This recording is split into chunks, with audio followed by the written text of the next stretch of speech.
ভরা বর্ষায় যৌবন ফিরে পেয়েছে রাঙামাটির প্রায় অর্ধশত ঝর্ণা, যার শীতল জলে আনন্দ অবগাহনে পাহাড়ে ছুটছেন অসংখ্য প্রকৃতিপ্রেমী। স্নিগ্ধ এসব জলধারার রূপলাবণ্যে মুগ্ধ পর্যটকরা।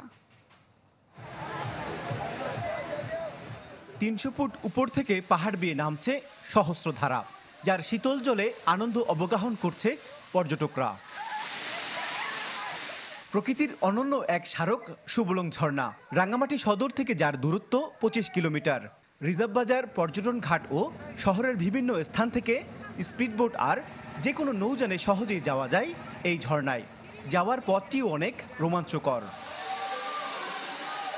সুবলং ছাড়াও আরও কিছু ঝর্ণা আছে রাঙ্গামাটি জুড়ে, যেমন বিলাইছড়ির গহীন অরণ্যে ধূপপানি ঝর্ণা, শহরের কাছেই ঘাগড়া ঝর্ণা। বর্ষায় এসব ঝর্ণা যেন ফিরে পেয়েছে ভরা যৌবন।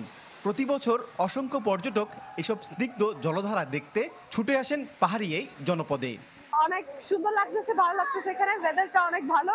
আমি সিলেট থেকে আসছি। সিলেটে নরমালি এই ভিউটা পাওয়া যায় না। ঝর্ণার ভিজে খুবই ভালো লাগছে। শুধু দেশের বিভিন্ন জায়গার পর্যটকই নয়, স্থানীয়দের কাছেও ভ্রমণের প্রথম পছন্দ এই ঝর্ণাগুলো।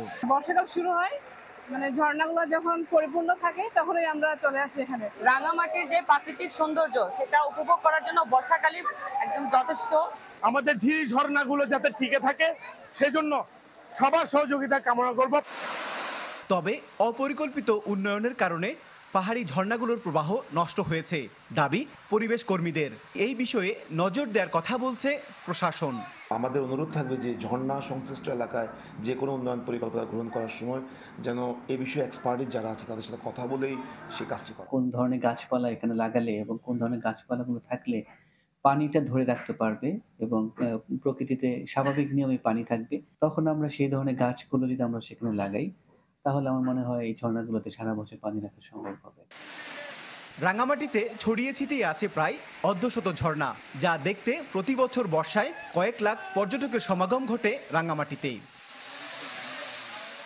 জিয়াউল হক, চ্যানেল 24, রাঙ্গামাটি।